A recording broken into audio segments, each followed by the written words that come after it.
What's going on, everybody? Welcome back to the Hardworking Happy Hour. I'm Sean. And I'm Catherine, and as always, we're breaking down all things trades, entrepreneurship, and turning your creativity into a passion career. Hey, Sean! Yeah, Catherine, what's happening? How are you?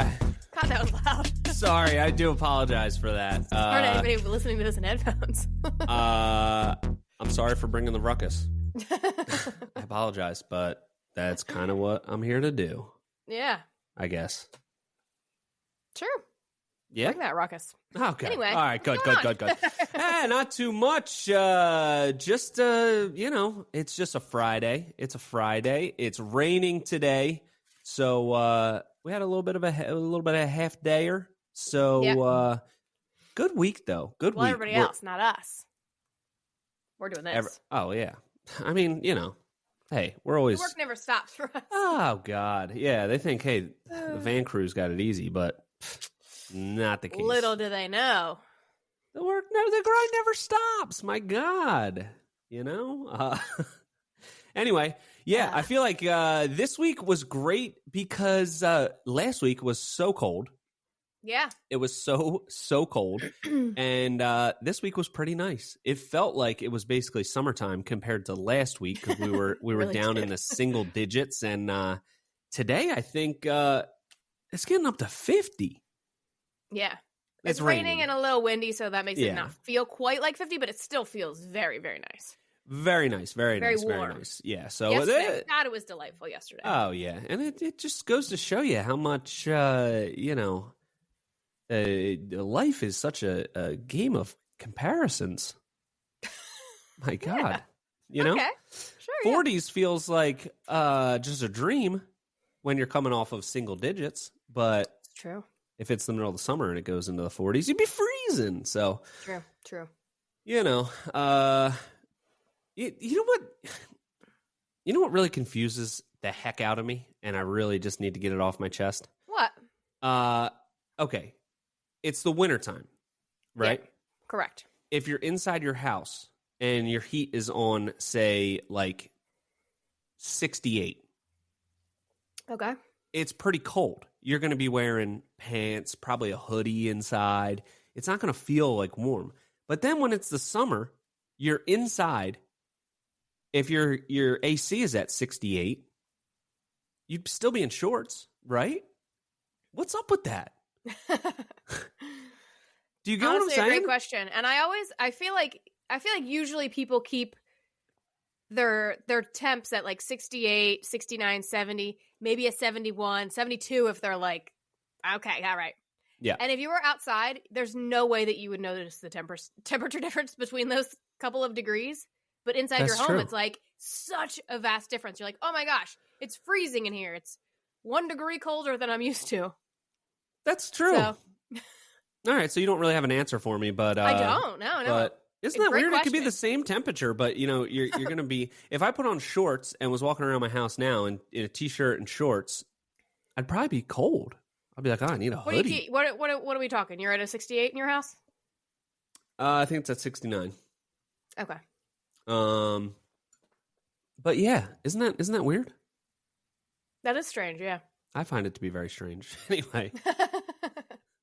Something to think about, that's for sure. Yeah, I'm glad we got that out. Maybe like an HVAC person can really explain the psychology behind that. But that's kind of what I got going on. We're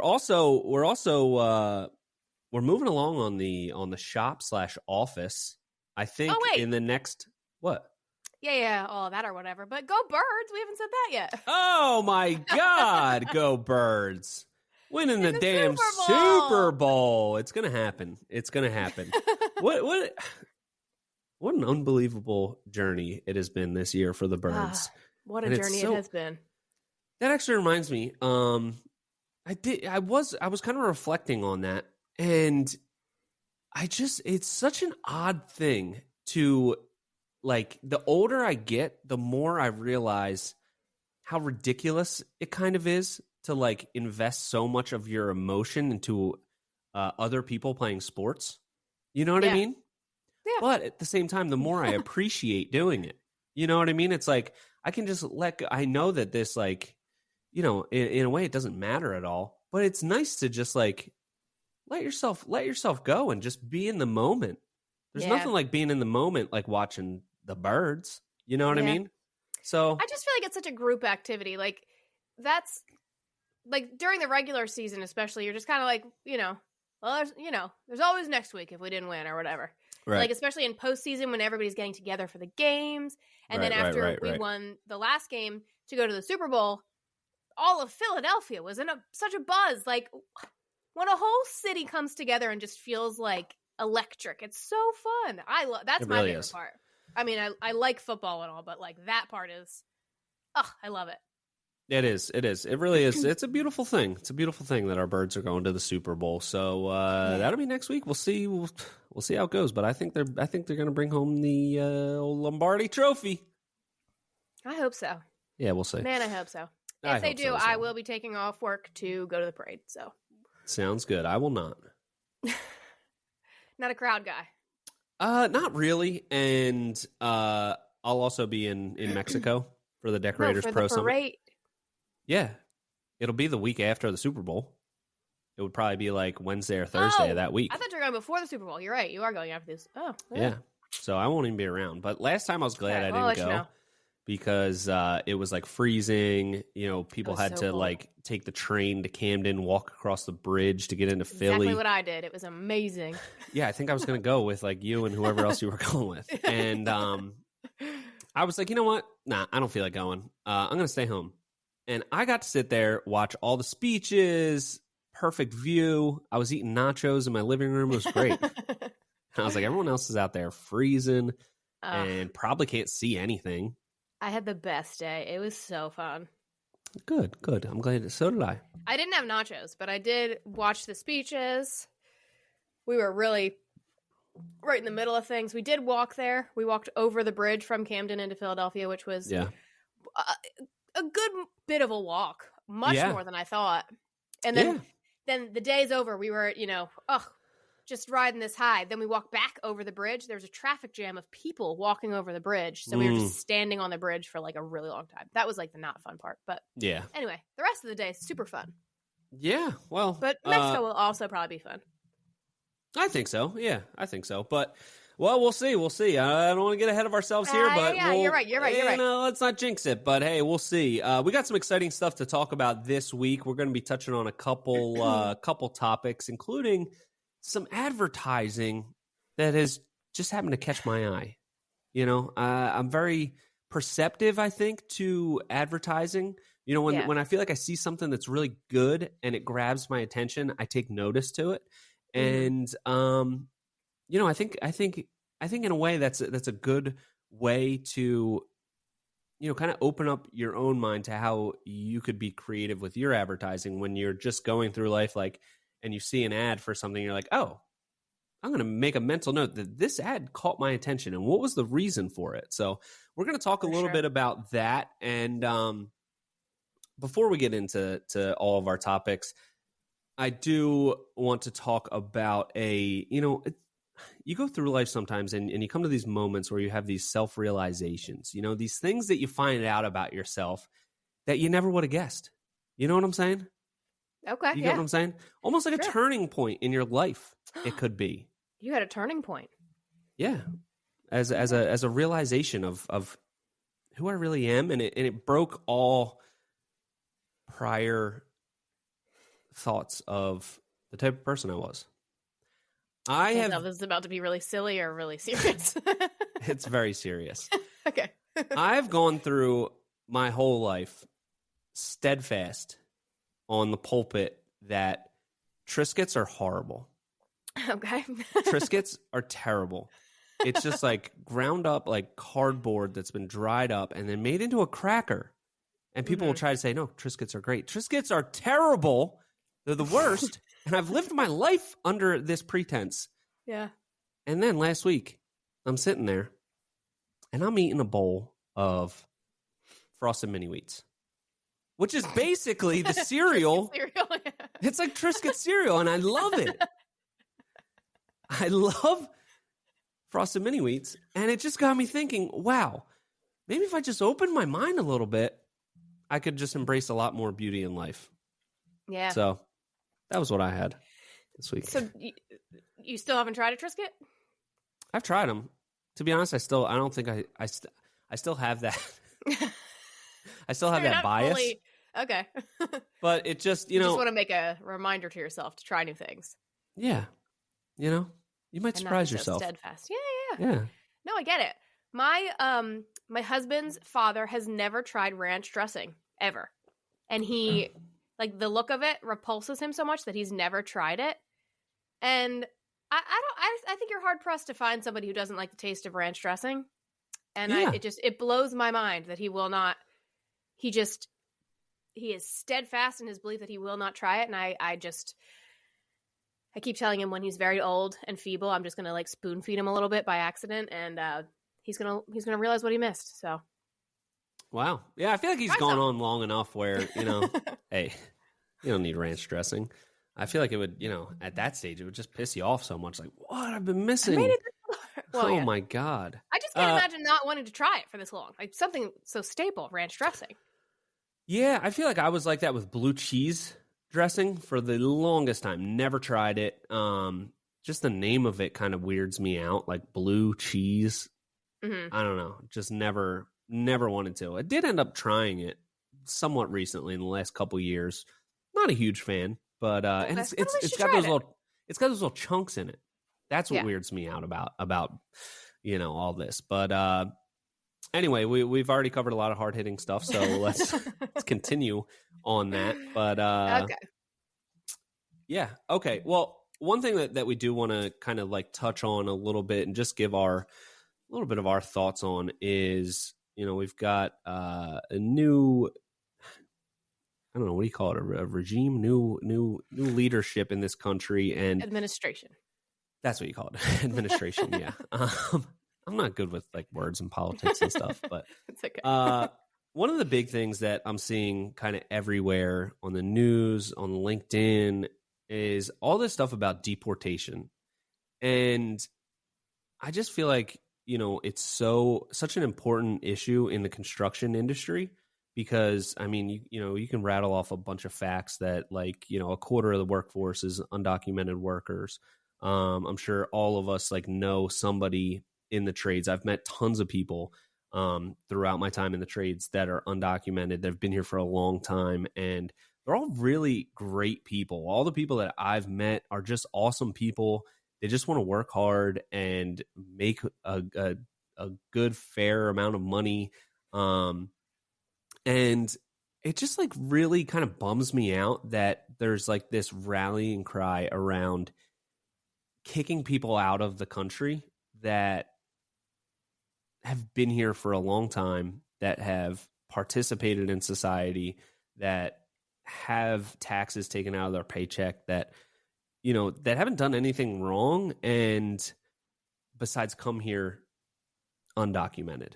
But it just seems like, I think people will hold on to this notion that like, they're the people that are coming here illegally are like the scapegoats for all of our problems, that everything's going to become cheaper, that like we're going to have less crime, that like all of our problems are going to be solved if we just get these people out of here. And I just think it's like so, it's just sad to see. It's really sad to see. So many people like, really rallying around this, and, there's definitely some undocumented people in this country that are criminals, that are not good people. And there's a reason to find them, arrest them, deport them instead of going to jail. But like this mass deportation thing, like 99% of the people that are here, everyone that I've ever met is just a good, honest, hardworking person that wants a better shot at life. And, that's kind of like the that's how I look at it from like an ethics and morality standpoint. There's also a ton of evidence that if you get rid of this entire undocumented workforce, especially in the trades, it's not going to be a good thing. The prices are going to go up. Everything's going to get so much more expensive. We're already in this huge housing crisis where, we don't have enough houses or people to build them to meet the growing demand. And somehow like getting rid of up to 25% of the workforce is like the way to go.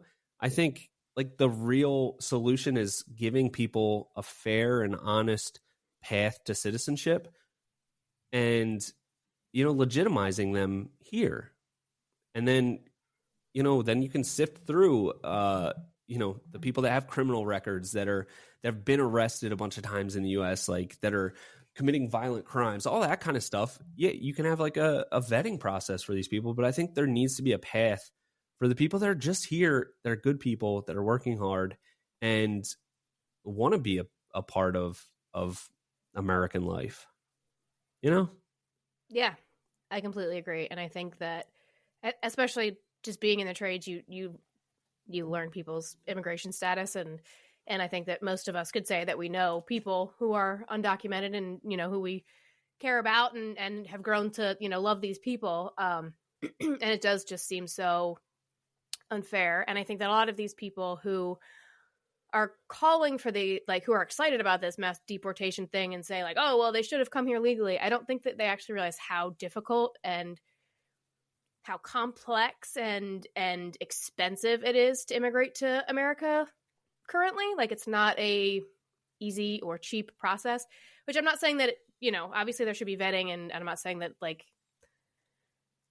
whatever, but there's a lot that goes into it. And a lot of these people have even tried, and it's just not within their means. So it's just kind of set up for failure for some of these people. And it just seems so predatory and unfair. And, these people just want to work and support their families and make their lives and their communities better. And I don't think that there's anything wrong with that. So yeah, I think it's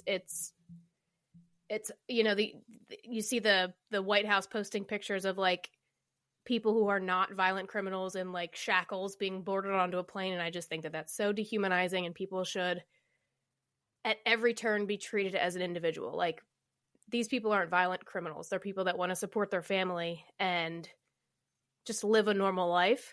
And like you said, they pay taxes. They're just normal people, just like the rest of us. So I think that everyone should be treated as an individual. So just all these ICE raids to me are just, it's not the way that this should be handled. But I think a lot of people in the trades really like, obviously everyone's going to have their own opinions on this. But I think it's a lot different when you like know people too. It's a lot easier to point your finger when you don't actually know anybody and it's not affecting you. But like in the trades, we know people. So it's a lot more humanizing, but I just wish everyone would have that humanization factor to them. Yeah. I think people that are in the construction industry, like, definitely have, I mean, I've worked for a bunch of different companies, doing landscaping, doing different stuff before I started my own business, and worked with a ton of people that were undocumented, that were just like the coolest, like best people that I loved working with, that worked super hard. And if you're in the trades or an industry like the restaurant industry or something, you probably have worked with a lot of people that are undocumented. So I think, I see a very split kind of response to this in the construction industry. There's a lot of people that, whatever their political leanings might be, that just have a personal connection to a lot of people that they care about that are undocumented. So they're kind of on that side of it for a personal reason or a personal connection. And, in a certain way, you can't blame some people that haven't worked in one of these industries where there are a lot of undocumented people, because there's just all this rhetoric that like, they're all mentally ill rapists and drug dealers and murderers. And, if you've never worked with any, it's like, oh, well, I don't know, maybe they are. Maybe how many ever million are in this country? Maybe they're all murderers.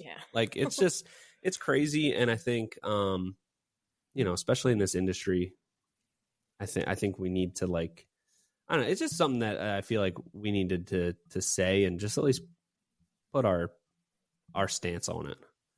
Like I said, it's not, I don't want to get like political about it, because I think there's a lot of people that are on both sides of like the political fence that feel different ways about it. I think that this is very much like a bipartisan thing. There's a lot of people that are like very conservative people that just have these personal experiences with undocumented people that feel differently about this specific issue. So I don't really think it's like, a political thing. I think it's more of just like a human thing that we need to figure out a better solution than like, they're the problem, get them out of here. Yeah. And there's criminals should be treated as criminals, but not everybody that's being treated like a criminal is a criminal. Like American criminals should also be, if you're an American rapist, you should also be going to jail. That's, violent criminals should be going, Yeah, that's a separate issue. But everyone should be, yes, it's a separate issue. Yeah. So just treat people like humans, and I just hope that, I don't know. That's my 2 cents. Hopefully it's just a whole bunch of individual and like humans. I feel like for the most part, like no matter what the rhetoric and the rah-rahs is about, like usually not much changes. Like, I don't think millions and millions of people are going to get deported probably, but it's still like an unsettling notion that it could happen. So hopefully it's just like just kind of blows over and it's just back to business as usual after the couple press releases that they want and photo ops. Yeah. So yeah, that's what we got on that. A little bit of a bummer topic, I guess, but I think very important. I think it's something that affects our industry and what this podcast is talking about. So I'm glad that we had a chance to I think that more people need to talk about it. I think that in order to humanize the situation, I think you really need to tell your stories about like why this matters. Yeah, for sure. Because I don't know statistics of like, how, they're draining this. Like, I don't know all that. All I know is like my experience and my human to human connection with some of these people that I've met over the years. And that's where I want to come from. And I think that's where a lot of more people should be coming from. And then like, if this happens, like, where does it end? If we get rid of deport everybody that's undocumented and then like houses are really expensive, then it's going to be like, what the hell? Who's making these houses expensive? Who do we go after next? Whose problem is it now? Yeah. So, yeah. Whatever. We'll see. Yeah. We'll see how it all shakes life out. goes. Yeah. Could be an asteroid at any moment anyway, so this might not even matter. Who knows?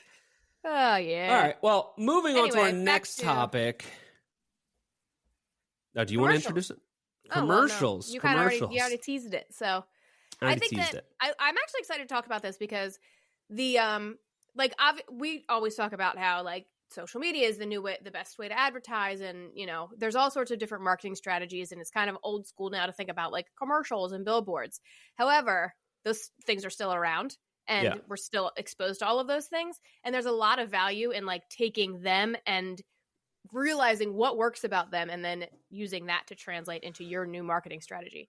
And as we were talking about this and you brought up a couple of great examples, I was like, that's so true. Like, and even more so now, you have every chance to skip through ads, and like you barely have to watch commercials anymore. But when one sticks out, it like really sticks out to you. Like, oh, that was actually a good commercial. Yeah, like that billboard. That's pretty cool. Like, so I'm excited to talk about this. I think this is a good topic for people. Yeah, and I think of something that I've noticed. Like, there's different types of people, like in how they interact with advertisements and how they kind of like consciously or subconsciously respond to them. And I think you hear a lot of people that say like, who would spend that much money on a commercial? Commercials don't work. Like, I never even watch them or whatever. Like, I don't pay attention to them. Those are usually the people that are swayed by them, because commercials do work. Advertising works. Like, it's pretty solid that advertising works. And the people that like aren't like aware of them, almost, it works better on them because it's like working at a subconscious level. Mm-hmm. I think that if you are more in tune with, oh wow, like being mindful, like this caught my attention, I think it does two things. It gives you like this valuable perspective if you are a business owner or an advertiser or work in marketing, to like kind of tease out what is the element of this that grabbed my attention.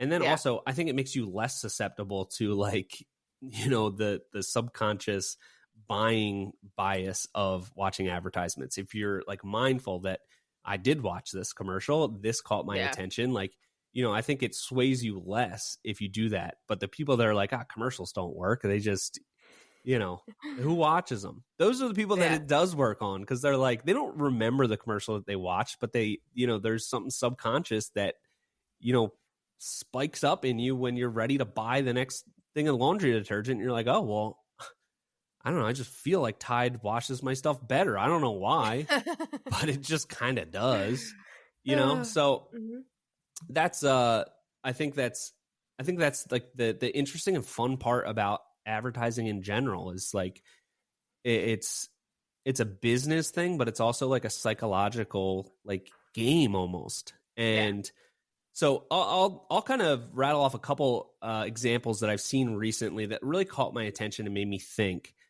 And like you said, you know, by teasing out what it is about that commercial or advertisement, you don't have to do a TV commercial. You don't have to do a billboard, but you can take that element that grabbed your attention and you can translate that to whatever type of marketing you do want. Like those things that work don't change.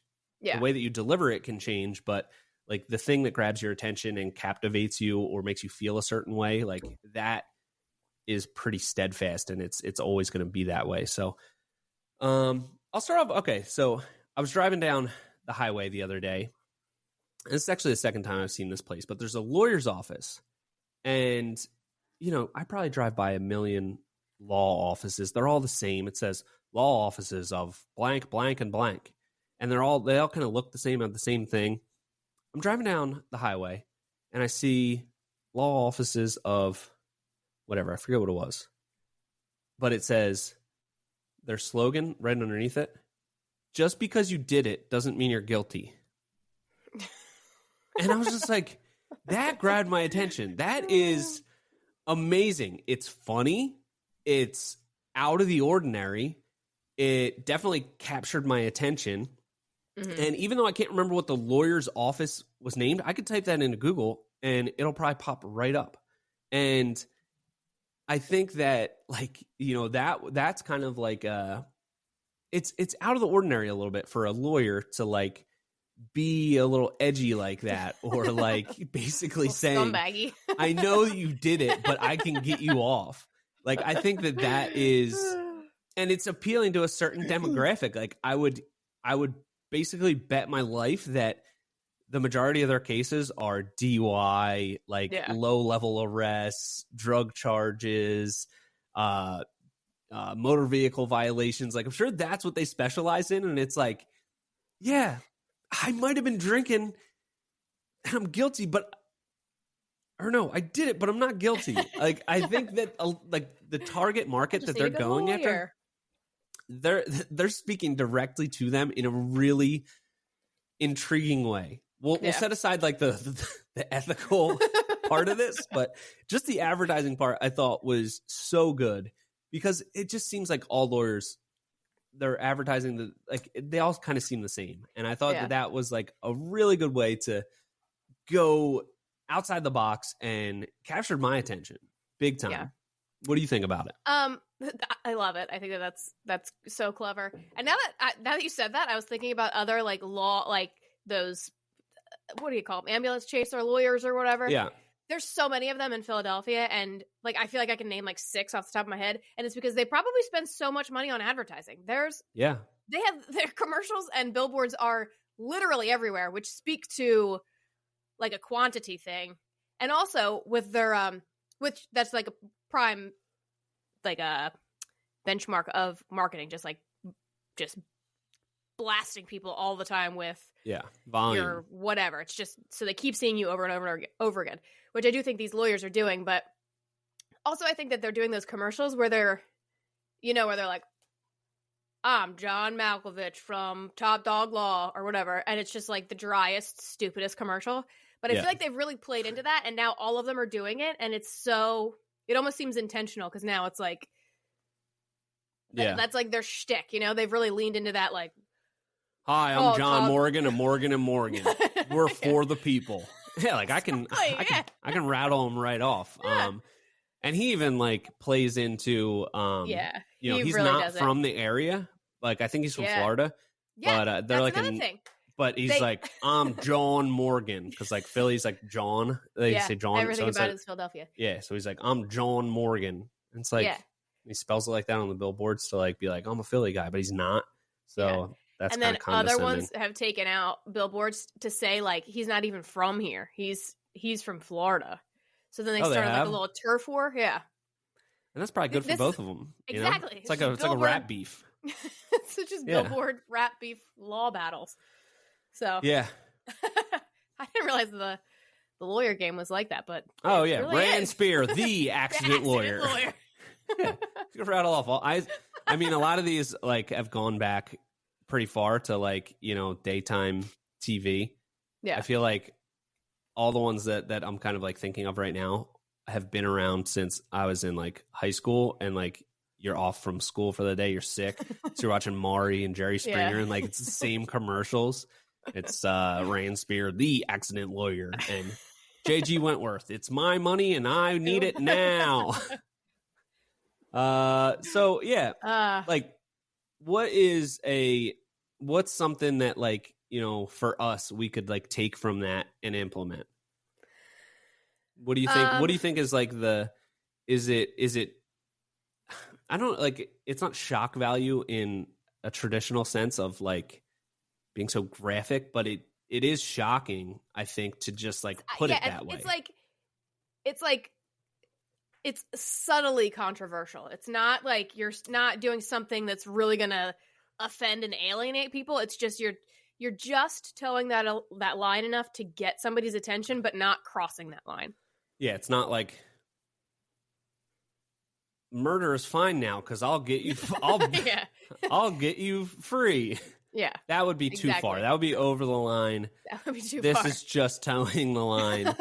So, and I think that we do that with a lot of our content, where it's like, especially for like a hook or something, you do something that's like, why are they doing it that way? That doesn't seem like the way to do it.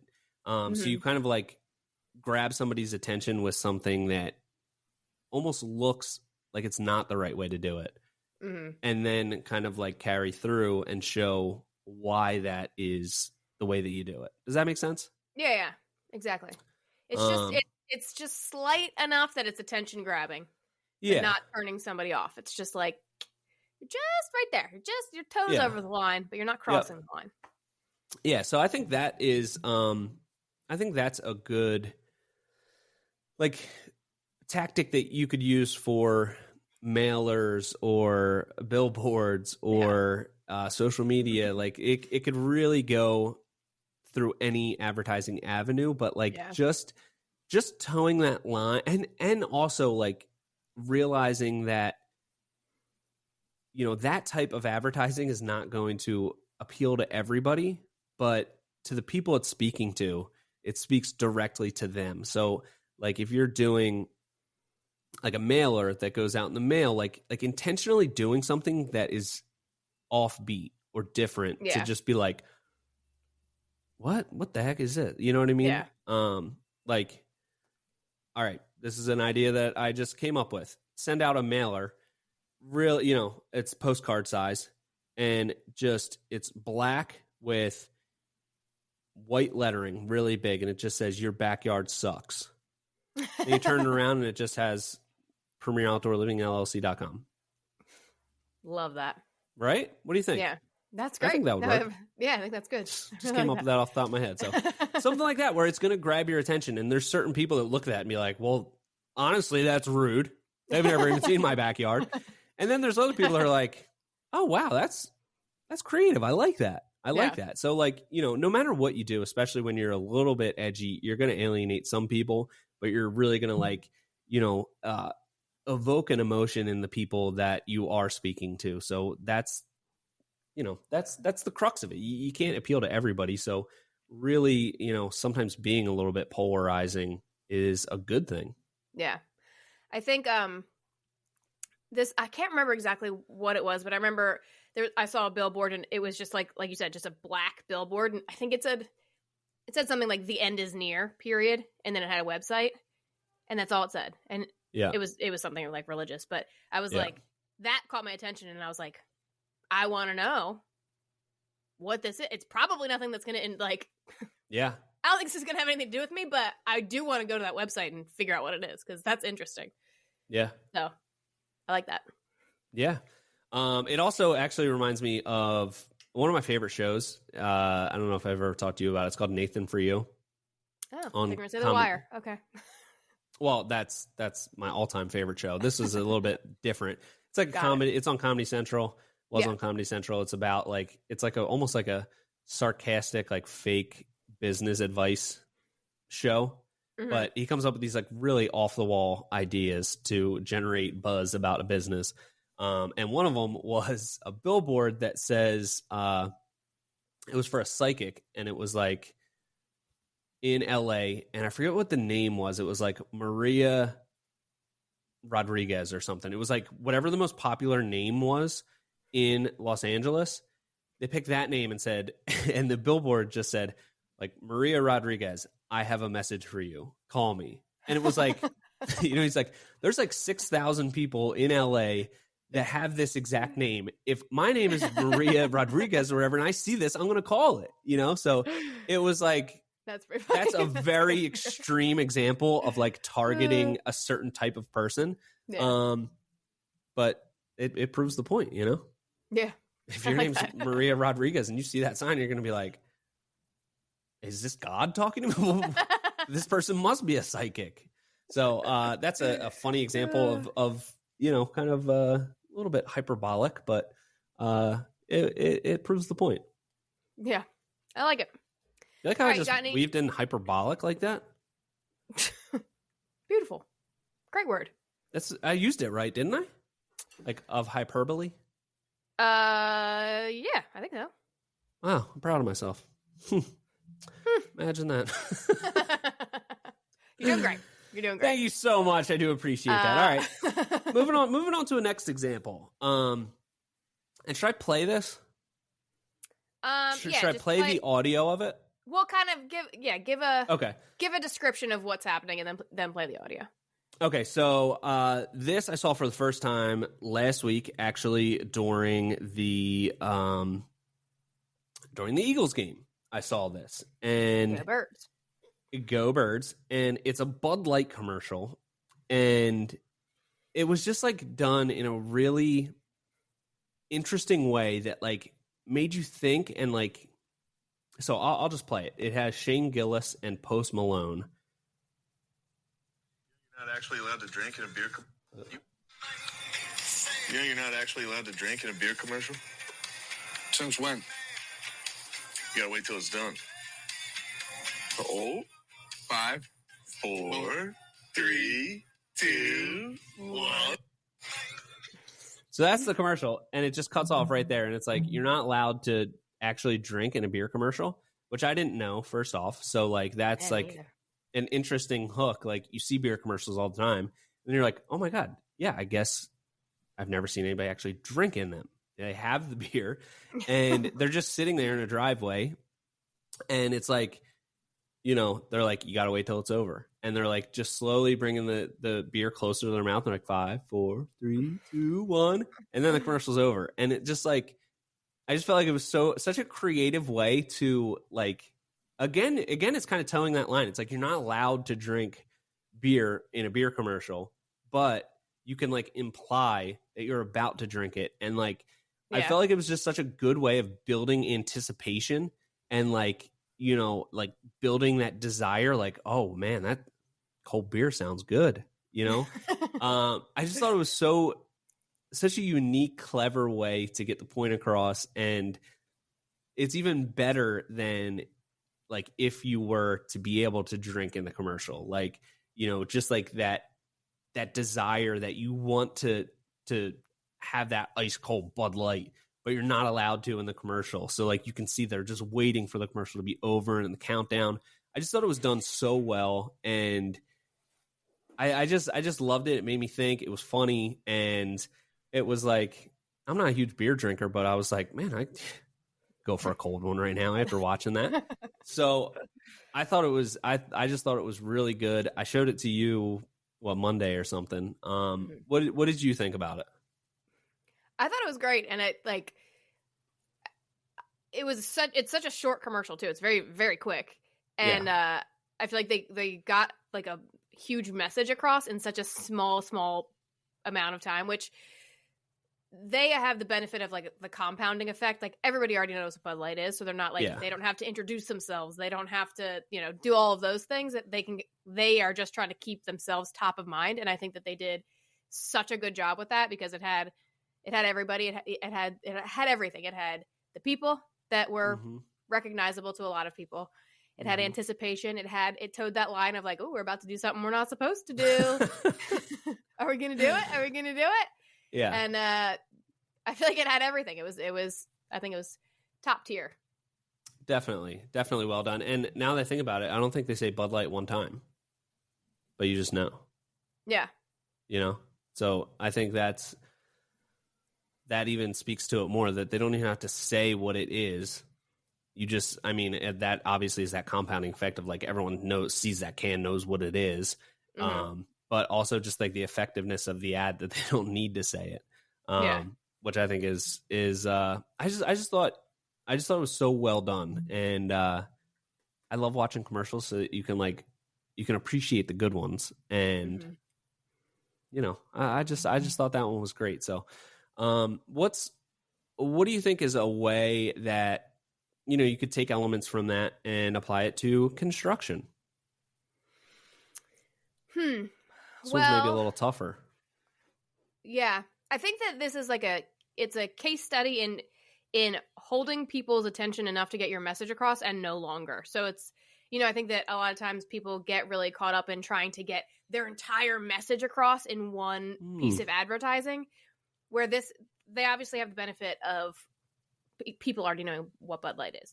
But they did a great job of it was incredibly short, and they got the information that they wanted to get across in that short amount of time. So I think that if you don't have that benefit of having people already know who you are, instead you can kind of create that urge for people to want more, or to want to know more, do that, but then make them want to Google you instead, do something like that, and then flash your website at the end so people know how to find more information or something. But I think that that's such a good, it's perfect. It's the perfect length because it captivated you and you watched the entire thing with their entire message without even thinking like, oh wow, I just watched that whole thing. Because most of the time with a commercial, you're like tuned out halfway and like you're not really paying attention to the end of it.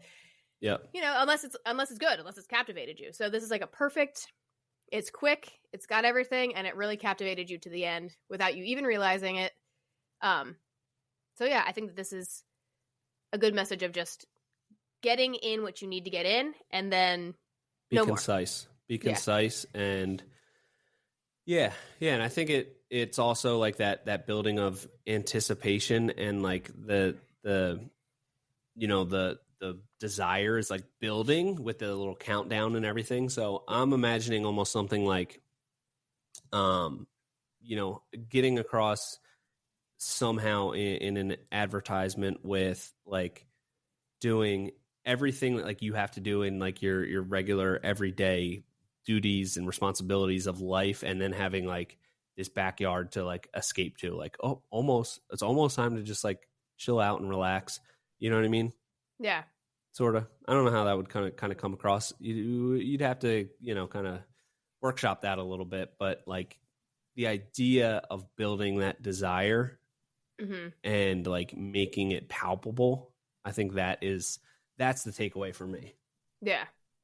And also being concise. I didn't even think of that, how short it was, and just get people for as long as you need them and let them go. Yep. 100%. And if they love you, they'll come back or whatever. Right? Exactly. Yeah, you're not actually allowed to. Set them free. Set them free. All right, should we do the last one? Yeah. All right, so this one came out a while ago, I think. I've seen it for the past couple months, but especially the first time I saw it, I thought that it was really creative how they did it. It's a Honda commercial, and it's basically like a poem that goes like from start to finish, and then like finish to start, and it flips the meaning of it. And it's definitely it evokes definitely different emotions than the Bud Light one, but I just thought it was really well done, interesting, and captivating. So I'll play this one as well. And while the people Oh, go ahead. I was just going to say, while people are listening to it, the images that are on the screen are like old school Honda videos of like people racing and motorcycle racing, car racing, and it's all old school, vintagey looking. So go ahead. Yep.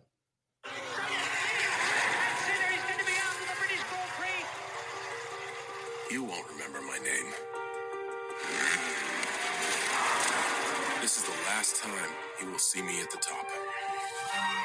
My doubts will destroy my dreams. The more I seem to learn, the more I seem to lose. I want to carry on, but not today. This is the point I give up. But not today. I want to carry on. The more I seem to lose, the more I seem to learn. My dreams will destroy my doubts. You will see me at the top. This is the last time you won't remember my name.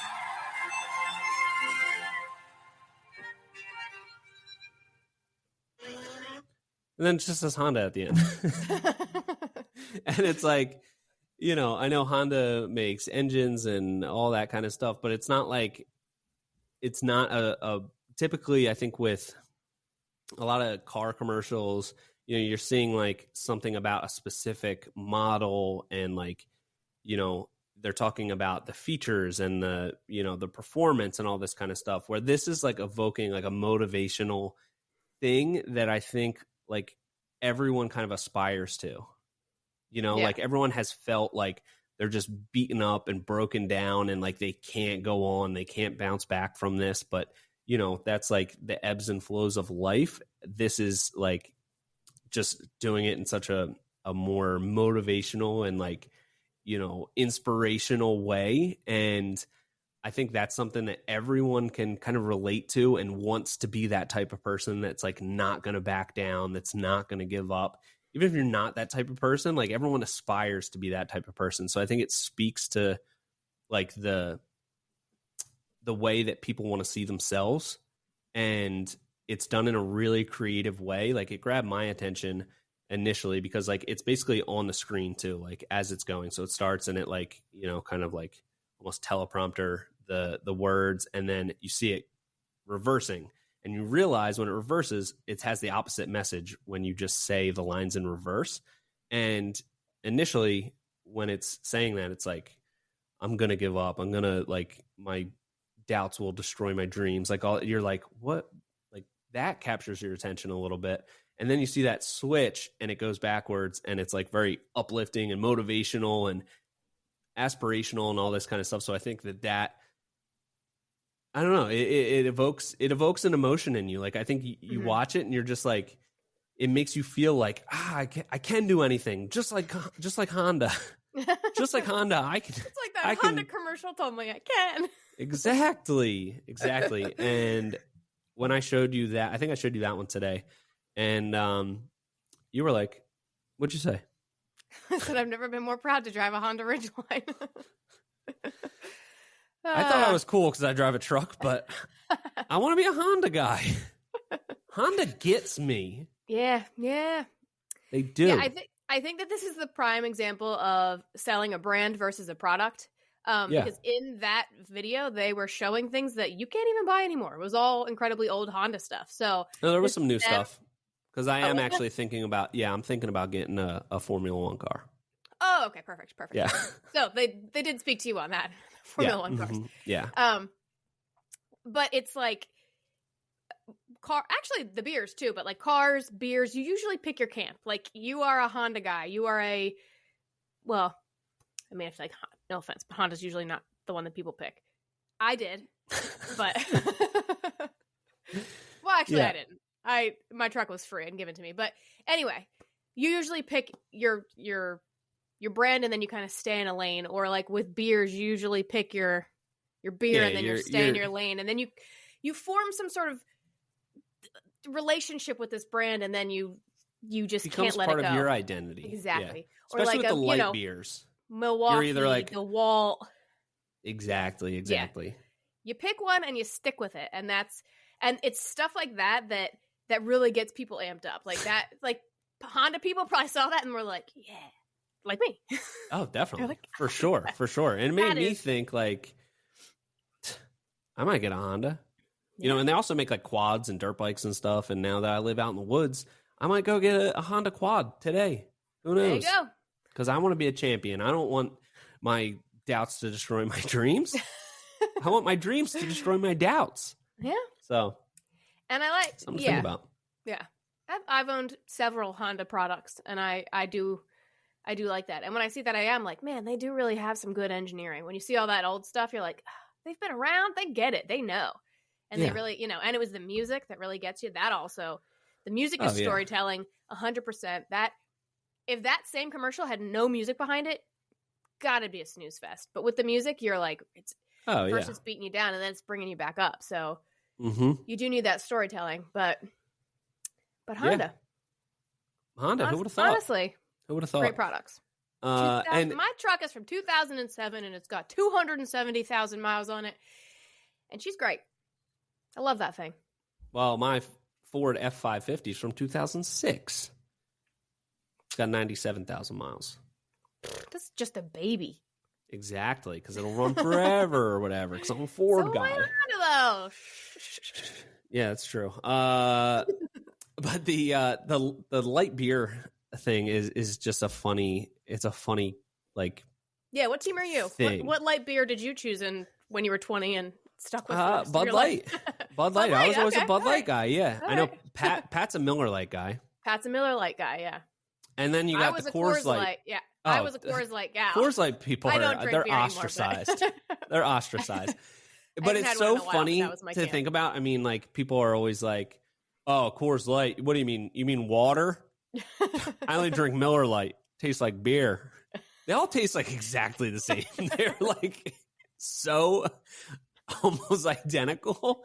There's like slight variations, but like to say, "Oh, that's too watered down," like it's the same thing. You have just for some reason attached part of your identity to this brand, which is just a funny concept, and it's so similar with tools.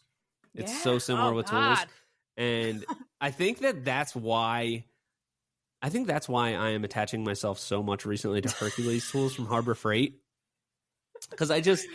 I needed to pick a brand of tools for the shop, and I ended up buying a whole bunch from Harbor Freight. Pretty happy with the quality. They're solid tools, and I think it was just maybe my way of like going against the establishment, like because I've never been a tool guy, and everyone's arguments about the tools, like, oh, these have more power, and this and that, like more or less they're so similar. They're almost all exactly the same. And we did a couple episodes of the Power Tool Playoffs where we really put them against each other. And the ones that I thought were going to win didn't. And like some of them, I was like, some people base their whole freaking lives around this tool company. And like, this saw sucks. Yeah. This saw's garbage. My Hercules one will cut circles around it. So I think that's probably why I picked Hercules, just as like I'm going to be different. I'm going to get my shit from Harbor Freight, and I'm going to build with that. So, all right. Well, this was a lot more fun than I thought to talk about. So, interesting. Just, be mindful of the advertisements that you have to see anyway. The ones that you can skip, go ahead and skip. But if you're watching the Super Bowl, especially the Super Bowl, because it's like that's a showcasing of ads, and that's actually a great fit. That's like a beautiful case study, because those brands, obviously they're paying tons of money to be able to advertise at the Super Bowl, but they have also spent millions and millions and millions of dollars on like psychological research to figure out what is going to be a good ad. So you can take those ads and think, why did I like this, or why didn't I like this? Am I my target audience? Am I who I'm trying to Right. appeal to. Why did that work on me? Yeah. That's a perfect example for that. Absolutely. Use their Love money. that. Get the same message. Yeah. Yeah, absolutely. Yeah, and when you just like get into that mindset of being mindful of the things that are happening around you, I think like you pick up these tiny little things and it just makes you better when you go to do something similar. So like you don't need to like, all right, this is the thing that I picked out of this and I'm going to purposely place it in here in my advertising. I think it's just more of like a way of going about things and being more receptive to the things that are happening around you and the things that evoke some sort of emotion, positive or negative, within you. Yeah. Something to think about. So, yeah. All right, well, let's get into our final segment, which is our working happy hour construction trivia. Let's go. Let's get right into it. We're coming up on an hour, so let's get right into it. Oh, God, we gotta hurry. Okay. All right, just cut the music. First? Cut it. Cut the music. We got to get to this. We gotta get going. Okay. All right. All right. I'm winning. Okay. By how much? We're tied for the last 3 weeks in a row. So really? All right. Let's not do a tie again. Let me crush your dreams. Perfect. All right. You want me to ask first? Yeah, go ahead. Okay. True or false? A shear wall is a vertical structural element that resists compressive forces. A shear wall is a vertical structure. What'd you say? That resists. True or false? A shear wall is a vertical structural element that resists compressive forces. I'm gonna go false. I think it's horizontal. Shear is like wind shear is horizontal. Oh, damn it! That's kind of a sailing term, isn't it? Shear, like a shear wind. It's more like a plane thing, but a lot of you were right. Properties. It is false. It resists lateral forces, not compressive forces. Maybe a little bit of compressive force, but it's made to resist lateral forces. Good job! Wow, I like how you really good job there. Thank you. Okay, out of type X or type C drywall. Which has a higher fireproof rating? You just did drywall in your shop. Thought maybe you'd know this one. I think it was just regular. I don't think it was type X or type C. Type X sounds like no fire. Type X. Type X.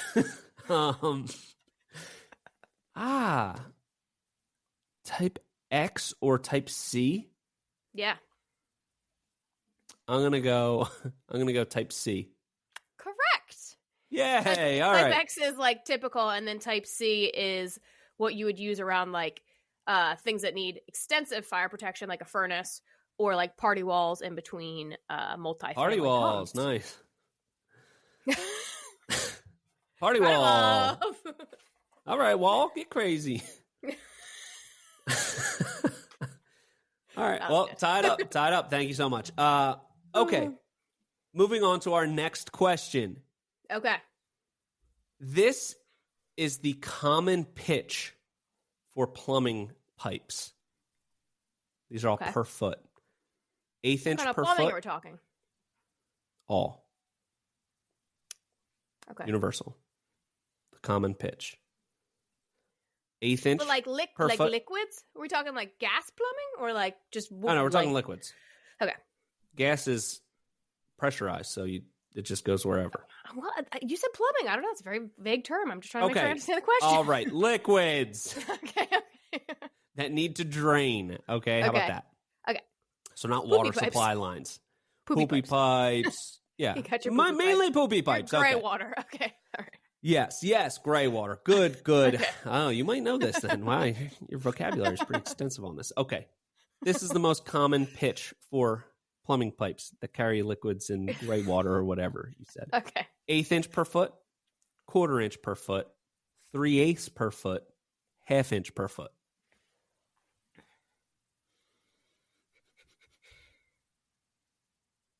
What did you say before 3/8? A quarter? Yeah. You want me to say them again? Pretty simple. 1/8, quarter, Eighth, 3/8, 3/8. half. I'm going to go 1/4. You got it. You got it. Good job. She's a plumber. Good job. And I've actually seen some explanations on this because in my mind, it seems like, for a poopy pipe. They don't want it to be too steep. Why? Because then it drains too fast. And what happens? Stuff gets dry. Right? Oh, maybe. If it's pitched too much, the water will move like too quickly and it can leave the solids behind. Yeah. So then they get stuck. Yeah. Yeah, exactly. Yeah. The poops. Yeah.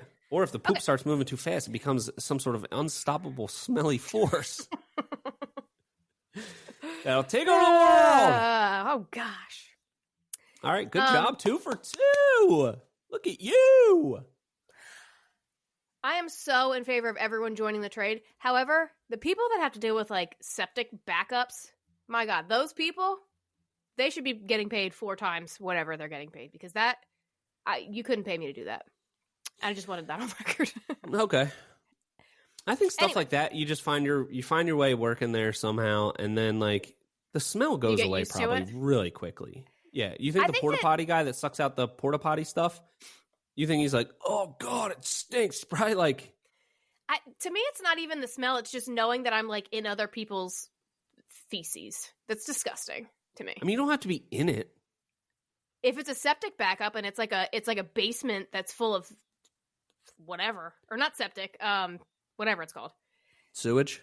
Sewage. That's the word I'm looking for. Yeah. Like if it's sewage. if you're like basements full of sewage, like Pat and I you're not going in there barefoot. You still got to be in it a little. I guess, yeah. Anyway. Okay. How deep does conduit have to be buried when it's in encased concrete? Not just buried in the ground, encased in concrete. What depth does it need to be at? A. 6 inches. Oh, go ahead. A. 16 inches. Yep. B. 18 inches. C. 20 inches. Or D. 24 inches.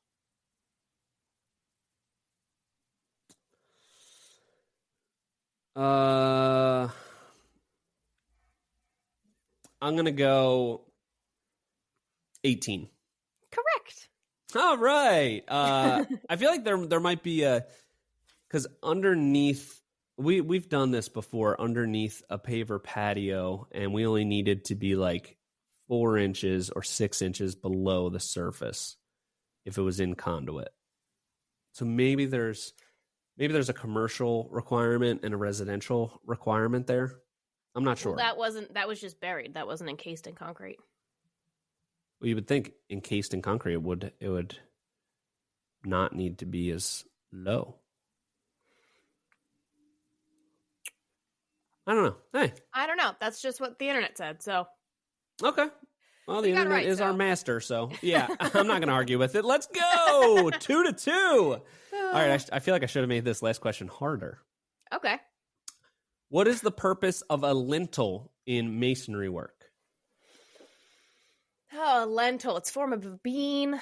You got red. it. Yep. Are they red? Is a lentil there's a red bean? lentil. That's a type of lentil. I thought it was like there's a pale other types beige. of lentil. There's kinds. There's different kinds. So all right, well, let's get back to the question. What is the lintel. purpose of a lintel in masonry? A lintel in masonry.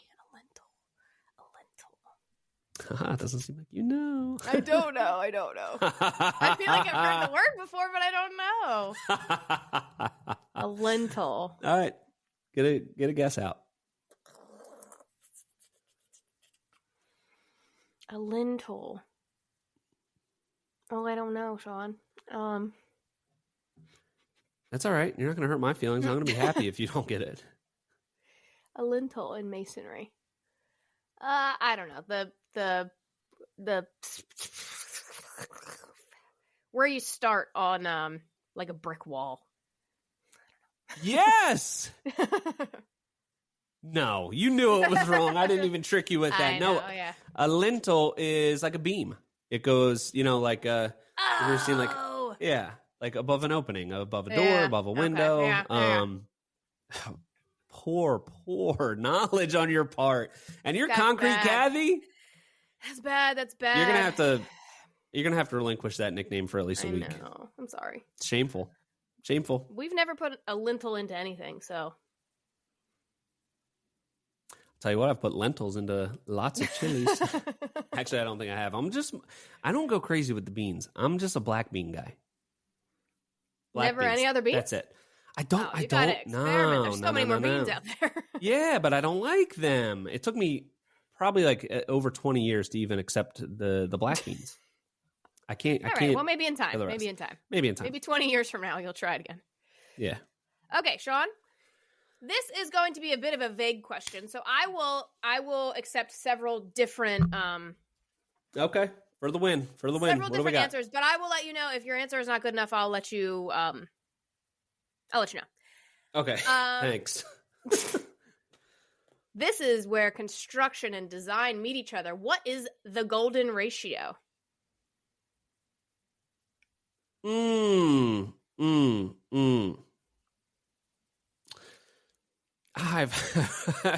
is like a concept. This is a concept. I don't even know like how to answer this. Like, do you want the answer in form of a fraction? If you know the actual golden ratio, yes, I will accept that answer. But like, how is it what? Just give me an answer. What is the golden ratio? The golden ratio. Like, what's the purpose of the golden ratio?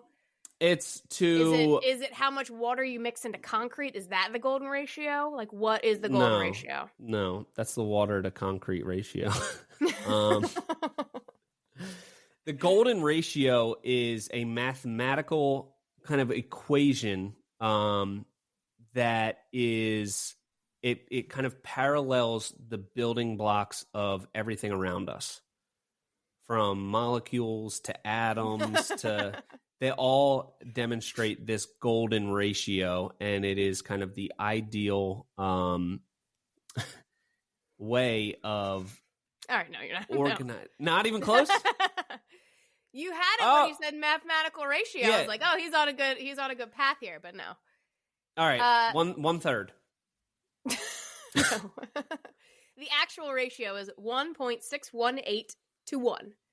And it is the theory in architecture, construction, and aesthetics to make sure that all proportions remain aesthetic. So this is when you think of like a door, the size of a door or the size of a window, or like floor plans of rooms usually are in the golden architects usually try to keep them within the golden ratio.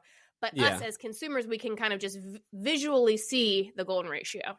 So see, that's why I didn't know this, because I don't live by these preconceived ideologies. I make my own rules and I blaze my own trails. Yeah, I know. You I have sure my do. own golden ratio, and it's not that. It's different. It's whatever I want to do. I hate to say it, but we've tied again. God dang it! Not again. All right. Well, hey, this was a. First off, there was a valiant battle, and great job. And secondly, this week I think we traversed a whole lot of topics. We really got through a lot of different stuff, and went through a lot of different emotions, and starting to see the corollary between kind of what we talked about with deportations and political agendas and advertising and the subconscious ability of ads to make you do something. And I think a lot of people's ideas behind whether people should be deported or not, and a lot of things that are in people's political agenda, are things that they've been subconsciously fed to feel a certain way. And in a certain way, you almost can't blame them, because a lot of times people have kind of been programmed to feel a certain way by the news that they consume, or the people that they were raised by, or just the people that they hang out with.